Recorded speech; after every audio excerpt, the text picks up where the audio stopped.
গিয়েছিলাম দ্য কাবাব ফ্যাক্টরিতে। উদ্দেশ্য ছিল বুফে খাওয়া। এখানকার খাবারের চেহারাগুলো দেখে মন ভরে গেছে। যা হোক, খাবারগুলো খুবই মজার ছিল। প্রথমে গিয়েই খুঁজতে খুঁজতে শেষমেশ পেয়ে গেলাম যে এই বিল্ডিংয়ে অনেকগুলা রেস্টুরেন্ট আছে, কিন্তু এই তো দ্য কাবাব ফ্যাক্টরি, তার মানে ওই ফ্লোরটাতে যেতে হবে। কাবাব ফ্যাক্টরির লোগো দেখে আমার মনের মধ্যে ঠুস করে বাতি জ্বলে উঠলো। কেন বাতি জ্বলে উঠলো সেটা পরে বলবো।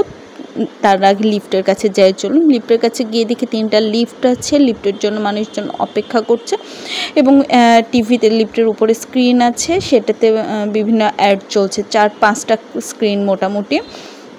সো লিফট খুললো, তারপর আমরা উঠে চলে গেলাম কাবাব ফ্যাক্টরিতে।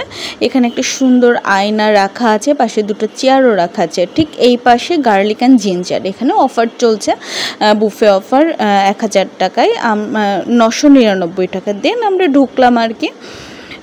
ঢোকার আগে দেখলাম এই যে পাশের চেয়ার দুটো, এখানে একটু ফটো সেশন করে নিয়েছি। মেন ফটোটা খুব সুন্দর। ভিতরে ঢুকে খুব ভালো প্রথমে ফিল হয় না, কারণ একটু গ্যাদারিং, ফাঁকা জায়গা একেবারে নাই বললেই চলে। যাই হোক, ডেকোরেশনটা বেশ ভালো। সবথেকে স্পেশাল বিষয় হচ্ছে এখানে পুরনো কিছু থালা বাসন রাখা আছে, অর্থাৎ কাঁসার যে হাঁড়ি পাতিল বিভিন্ন স্টাইলের এগুলা রাখা আছে, যে বালতি অনেক আগের। আর এই যে বুফের করা হয়েছে, বুফের আইটেম করা হচ্ছে, যে এগুলার কথা বলছিলাম, পিতলের বিভিন্ন কারুকাজ করা সুন্দর সুন্দর কিছু জিনিসপত্র আছে, যেটা আসলে ইউনিক, হারিয়ে গেছে আমাদের কাছ থেকে। সরি, বাট এখানে আমরা পেয়েছি এই জিনিসগুলো। যাই হোক, যে কারণে আমি বলছিলাম যে বাতি জ্বলে উঠেছিল, আমার হৃদয়ের বাতি জ্বলে উঠেছিল। আজ থেকে বহু বছর আগে, 2015 সাল, মোটামুটি 9 বছর আগে, দ্য কাবাব ফ্যাক্টরিতে যমুনাতে এক কাপ কফি খেতে চেয়েছিলাম। সেটা আসলে খাওয়া হয় নাই, খুব জিদ করেছিলাম, বাট খাওয়া হয় নাই, যে কোনো কারণে হোক খাওয়া হয় নাই। পরে ভুলে গেছি, নিজেকে সান্ত্বনা দিয়েছি, ধৈর্য নিয়েছি এবং একটা সময় এসে ভুলে গেছি। এতদিন পরে এসে আবার সেই কাবাব ফ্যাক্টরিতে আসলাম কফি না বুফে খেতে। হ্যাঁ, তো আসলে আল্লাহ সবার ভালো ইচ্ছাই পূরণ করেন, উপকারী ইচ্ছা, যদি আমাদের জন্য ক্ষতিকর না হয় সেই ইচ্ছাটা পূরণ করেন, শুধু সময়ের অপেক্ষায়। যদি ধৈর্য ধারণ করা হয় সেটা ফিরে আসে বহু গুণে। সো আমরা আসলে একটা বিষয় মানে আশা করার পরে অধৈর্য হব না, আমরা একটু অপেক্ষা করব, ধৈর্য ধরবো। সেটা যদি আমাদের জন্য ভালো হয়, আল্লাহ অবশ্যই দিবেন, সৃষ্টিকর্তা অবশ্যই দিবেন। আর যদি মন্দ হয় তাহলে তো আসলে দিবেন না, আমরা আসলে ভালো মন্দের বিচার করতে পারি না। এই যে এই মানে পাত্রগুলো, এই পাত্রগুলো খুব সুন্দর এবং খুব একটা দেখা যায় না, অনেক আগে ছিল এগুলা। এত সুন্দর কারুকাজ করা, এত সুন্দর ডিজাইন তখন খুব চলতো, বাট এখানে এসে কিন্তু আমি এই জিনিসগুলো দেখতে পেলাম। এরপর খাবার শুরু হল। প্রথমে এই জিনিসটা দিলেন, এটার নাম কি একটা বলেছিল, আমি ভুলে গেছি, মনে নাই। এবং ওনাদের একটা জিনিস ভালো লাগলো, যে আমি ভেবেছিলাম অন্য বুফের মতো গিয়ে নিয়ে আসতে হবে। হ্যাঁ, ওনারা যেটা বলেন, না, ওনারা নিজেরা সার্ভ করবেন এবং তাদের লাইভ কিচেন, দ্যাট মিনস রান্না করে করে সাথে সাথে আমাদেরকে দেওয়া হবে। এই বিষয়টা প্রথমে একটু কেমন লাগলেও পরে বেশ ভালোই লেগেছে, বিকজ যখন গরম গরম রান্না এসে সামনে হাজির হচ্ছিল তখন ওয়াও। হ্যাঁ, যাই হোক, ওনাদের আরেকটা জিনিস ভালো লাগছে, ওনারা খাবারটা নতুন কোনো আইটেম দেবার পর বলে দিচ্ছিল এটা কিভাবে খেতে হবে, কিভাবে কি করতে হবে। হ্যাঁ, আর পুরনো খাবারগুলো তো আসলে বলে দেবার কোনো ওয়ে না, অর্থাৎ পরিচিত খাবারগুলো। এখানকার খাবারের আইটেমগুলো খুবই সুন্দর ছিল, খুবই মজার ছিল, খুবই মানে খুবই। তবে হ্যাঁ, যে নেহারিটা দিয়েছিল এটা আমার একটু খেতে অস্বস্তি হচ্ছিল, খাওয়াটা কেমন লাগছিল, মানে নেহারিতে সাধারণত আমরা কবজি ডুবিয়ে খেয়ে অভ্যস্ত, হাত মুখ মাখিয়ে, বাট এখানে তো সে অপশান ছিল না। বাট পরবর্তীতে দেখলাম এদের মাংসগুলো এত নরম, হাত লাগানোর প্রয়োজন নেই, গলে যাচ্ছে, দাঁত দিয়ে কামড়ে করা যাচ্ছে আর কি। খুবই ভালো লেগেছিলো। নেহারি তো পরে নিয়ে আসে। এটা ছিল একটা চিকেন মালাইকারি, এটা খুবই টেস্টি ছিল এবং পরবর্তীতে এটা আমি আরও দুটা নিয়েছি আর কি, আরও একবার নিয়েছি।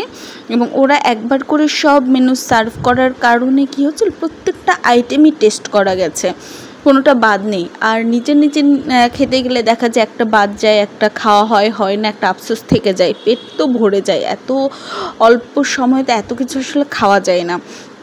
যা হোক, এবং খাবার পরে তারা পরবর্তীতে এসে বলছিল কোনো আইটেম যদি সেকেন্ড টাইম ট্রাই করার ইচ্ছা হয় তাহলে যেন বলতে পারি আর কি।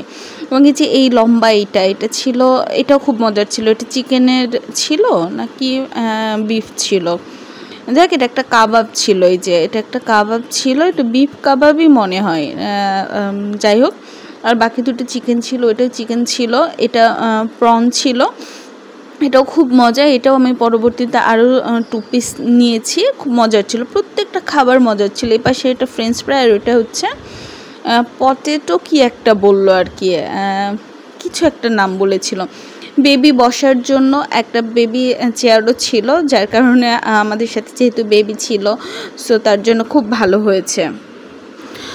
ফার্স্ট হাফ খাবার পরে আমি আসলে দেখতে গেছিলাম যে লাইভ কিচেনে কিভাবে রান্না হচ্ছে।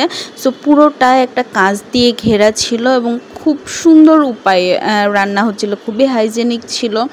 মানে রান্না করে আমাদেরকে দেওয়া হচ্ছিল, সেখান থেকে আসছিল। এইগুলা অন্য একজনের জন্য, আরও যারা ছিলেন গেস্ট তাদের জন্য ছিল। তো আমরা তো এই আইটেমগুলো খেয়ে নিয়েছি। সো সেকেন্ড হাফে শুরু হবে লাঞ্চ। সেখানেও অনেক মজার খাবার ছিল। এর মধ্যে পুরো রেস্টুরেন্টে মোটামুটি ঘুরে দেখে নিলাম। এইটা এখানে আই থিঙ্ক সো বার কাউন্টারও আছে, এটা আমি ধারণা, আমি জিজ্ঞাসা করি নাই, বাট আমার এখানকার স্টাইল দেখে সেটা মনে হয়েছে। ভুল হতে পারি আমি, বাট থাকতে পারে আর কি। তবে এখানকার একটা জিনিস খুব পচা লেগেছে, মানে কোল্ড ড্রিঙ্কস ওয়ান টাইম ছিল, হ্যাঁ সেকেন্ড টাইম নেওয়া যাচ্ছিল না, বাকিগুলো সবগুলো আনলিমিটেড। তাই যে এই নেহারিটার কথা বলছিলাম, নেহারিটা খেতে খুব মজার, খুবই ঝাল একদমই স্যুপ দেখে যেমন লাগছে তেমনটা না, বাট খুবই মজার এবং সবগুলো হাড় কিন্তু সুন্দরভাবে খাওয়া যাচ্ছিল। এই যে আমাদের শুরু হয়ে গেল দুপুরের খাবারের আইটেমে, শুরুতেই তারা কাচ্চি দিয়েছিল, হ্যাঁ বাসমতি কাচ্চি দিয়েছিল। সো এটা চিকেন কাচ্চি, বিরিয়ানিও বলা যায়, সাথে এই যে সেই বিখ্যাত কোল্ড ড্রিঙ্ক যেটা আমরা এক গ্লাসই পাবো, বাকিটা নিতে হলে পে করতে হবে। তো পে করতে তো আসলে কোনো প্রবলেম নেই, প্রবলেমটা হচ্ছে প্রাইস নেই, তারা 1 গ্লাস 100। সো নেক্সট টাইম আমরা নিই নাই, কারণ আমরা এমনিতেও কোল্ড ড্রিঙ্কস পছন্দ করি না, খাই না। এর মধ্যে আবার এটা একটু এক্সেস আর কি। যা হোক ব্যাপার না, আনলিমিটেড মানে আনলিমিটেডই হওয়ার কথা, সবটাই আনলিমিটেড ছিল। শুধুমাত্র কোল্ড ড্রিঙ্কসের ক্ষেত্রে রেস্ট্রিক্টেড ছিল যে আমরা 1 গ্লাস নিতে পারবো আর কি। যা হোক, এই যে খাবার সার্ভ করে দিয়েছে, সাথে ওইটা খাসি ছিল, খাসির মাংস ছিল। খাসির মাংসটা খুব মজার ছিল। এই যে এটা খাসির মাংস দিচ্ছে, এটা খুবই মজার ছিল খাসির মাংসটা, মানে প্রশংসা না করে উপায় নাই। এরপর ছিল বাটার চিকেনটা তো দেখে ভেবেছিলাম খুব মজার হবে, কিন্তু যতটা এক্সপেকটেশন ছিল অতটা না। হতে পারে এর আগে অনেকগুলো চিকেন আইটেম খেয়ে নিয়েছি, যার কারণে হয়তো এটা টেস্টটা বুঝতে পারি নাই, কিন্তু খুব মজার ছিল এমনিতেই, মানে যত আশা করেছিলাম অতটা না, বাট মজার ছিল। যাক, এই রাইসটা খুব মজার, এটা খুবই মজার ছিল। রাইসের ভিডিওটা এর জন্য আবারও দিলাম। যে এইটা ছিল আপনার বাটার চিকেনটা আসলে মজার ছিল, টেস্টি ছিল। এটা ছিল কোরাল, হ্যাঁ খাওয়া দাওয়ার পরে মনে হলো একটু কোরালটা নিই, এটা তো ভালোই লাগবে হয়তো। ফিশ আইটেম একটা থাকলো। ওকে, এরপর খাওয়া শেষে মনে হলো সাদা ভাত নিয়ে, এর মাঝখানে সাদা ভাত স্টিম রাইস নেবার জন্য কয়েকবার বলে গেলেও আমি ভাবলাম একটু পরে খাই স্টিম রাইস, বাট স্টিম রাইসটা খাবার পরে খুব ভালো ফিল হয়েছে। এই যে এটা ছিল মাশরুম কারি, হ্যাঁ মাশরুম কারিটা খুবই মজা, খুবই, মানে বলার অপেক্ষা রাখে না। এটা ছিল ভেজিটেবলও মাশরুম ছিল। আমার আসলে পেট ভরেছিল, তো তাই ভেজিটেবলটা অত ভালো লাগে না। এটা ডালনি না কি বলছে, এটার নাম কিছু একটা ডালনি অথবা ডাল কুটনি ছিল, এই পাশে একটা ডাল, হ্যাঁ। কিন্তু ভেজিটেবলের মাশরুমটা আমি খেয়েছি, খুব ভালো লেগেছে।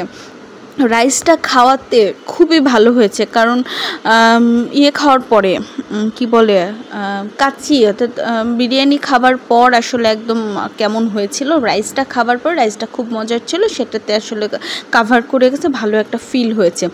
তারপর রেস্টুরেন্ট ঘুরতে ঘুরতে দেখি বেশ কিছু আনকমন জিনিসপত্র, এই যে এইটা ফ্রাই প্যান, ছোট্ট ছোট্ট ফ্রাই প্যান, কি কিউট মনে হচ্ছিল যে কি দিবে এটাতে। হ্যাঁ, তারপর এই যে কড়াই, সব কিন্তু একদম কিউট, ছোট্ট ছোট্ট কড়াই ডিজাইনের, হ্যাঁ হাঁড়ি, মানে যেগুলো আসলে দেখেই ভালো লাগছে। তো খুব চিন্তায় ছিলাম যে এতটুকু ফ্রাই প্যানে আবার কি দিতে পারে। হ্যাঁ, বড়োগুলাতে ঠিক আছে, হয়তো মাংস দিবে বা সামথিং আরও অনেক কিছু দিবে, কারি দিবে, হ্যাঁ, কিন্তু এই ছোট্ট এই ফ্রাই প্যানটাতে কী দিবে। যাক, বলতে বলতে আমাদের শেষের মানে লাস্ট হাফের ব্রেকফাস্ট নাকি সরি নাস্তাটা চলে এসেছে, অর্থাৎ যেটাকে স্ন্যাক্স বলে, স্ন্যাক্স চলে এসেছে। স্ন্যাক্সের সুইটস আইটেম যেটা ছিল, ডেজার্ট যেটাকে বলে, আমি আসলে ভুলে গেছিলাম নামটা, ডেজার্টে যে কুলফিটা দিয়েছে, কুলফিটা যে কী মজার ছিল, আমি আরও দুটো নিয়েছি, কুলফিটা খুবই মজা। এই ছিল আমাদের ডেজার্ট আইটেম। এই তো এই ফ্রাই প্যানের মধ্যে একটা গোল্লা দিয়েছে এইটা খেতে কিন্তু খুব মজা, পুরোটা ছানার, মানে যেটা কালো জাম বলে, কালো জাম কিন্তু এটা না, এটা পুরোটা ছানার। পুডিং ছিল, জিলিপিটা ছিল, আর সাথে পায়েস ছিল, পায়েসটাও খুব মজা, মানে খুবই মজা, মুখে লেগে থাকার মতো।